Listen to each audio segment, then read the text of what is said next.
Then President-elect Donald Trump boards an elevator in Trump Tower in New York City, on January 16, 2017. Photo, Dominick Reuter, AFP, Getty Images It is a question that has been bothering me for many months now. What if Donald Trump is defeated in November 2020, or impeached before then, but refuses to leave office? Last week we discovered it's a question that also bothers Trump's former personal lawyer.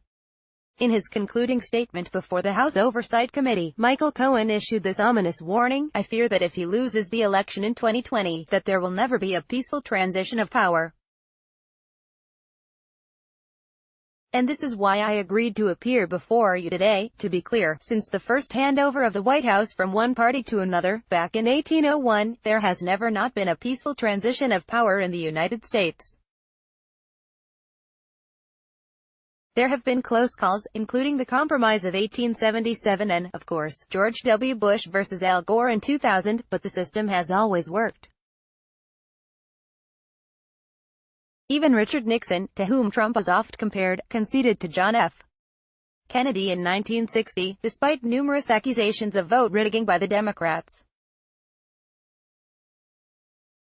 In our campaigns, the then-sitting vice president told Congress, no matter how hard they may be, no matter how close the election may turn out to be, those who lose accept the verdict and support those who win. In 1981, Ronald Reagan referred to this orderly transfer of authority in the U.S. as nothing less than a miracle. Enter, however, Donald Trump. The 45th President of the United States has made clear that he does not give a damn about political, legal, or constitutional norms. His only concern is with winning at all costs. When running for office in 2016, he refused to commit to accepting the result of the presidential election.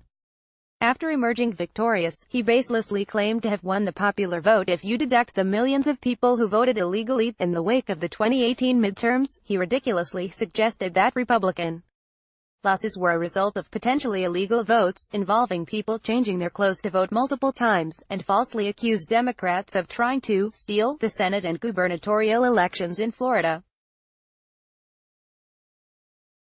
Trump has been laying the groundwork for 2020. Think about it, why would a president who has violated a number of U.S.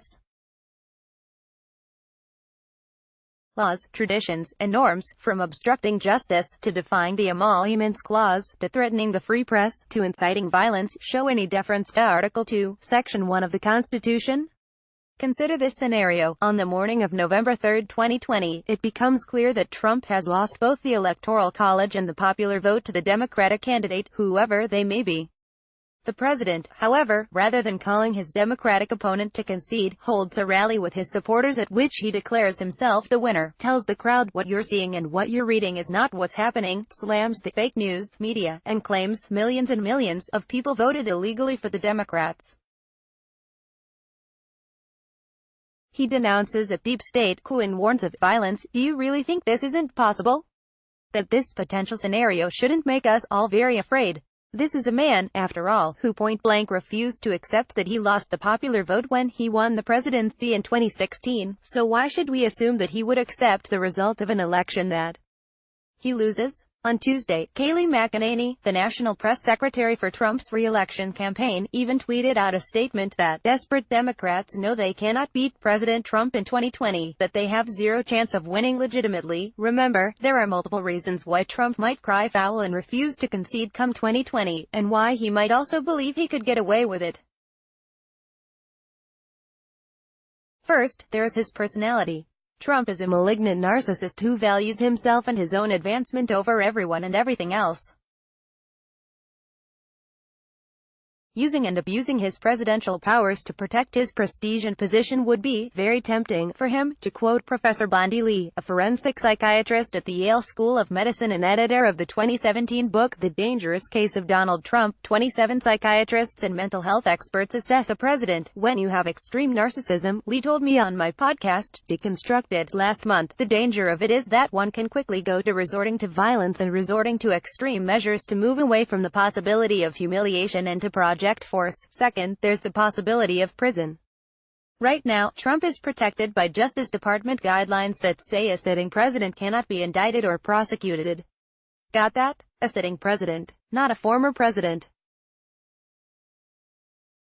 As Trump supporter Chris Christie told CNN last week, prosecutors from the Southern District of New York are trying to build a case against the president for when he leaves office, so why agree to leave office? Third, there are the president's friends and allies, who will be loudly urging him to stay on and fight while whipping up grassroots fervor on his behalf. Asked about the prospect of impeachment in September 2017, for example, Trump confidant Roger Stone responded, "You will have a spasm of violence in this country, an insurrection like you've never seen." In December 2017, Stone and fellow far-right conspiracy theorist Alex Jones, who Trump has praised as amazing, filmed themselves at a shooting range and posted the video to Jones's YouTube channel with the title, "Roger Stone Prepares for Civil War After Trump is Removed from Office, Live Auto Gunfire." How about Fox News?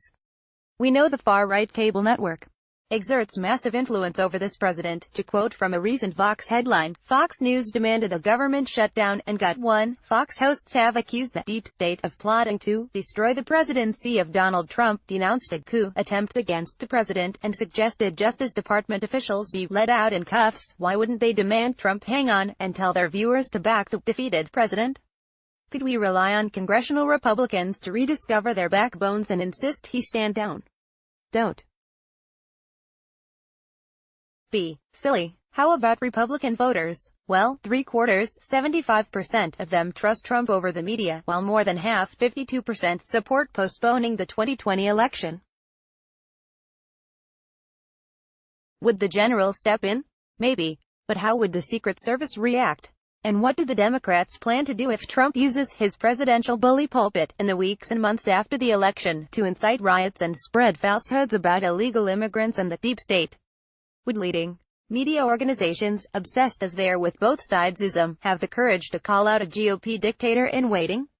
These are some of the questions that at least need to be asked right now, even if there might not be any obvious answers. We have to listen to Cohen. This is not a drill, and there is no reason to believe Trump will go quietly if he is defeated. There is every reason, however, to believe he and his allies will incite hysteria and even violence. Those who assume otherwise haven't been paying attention.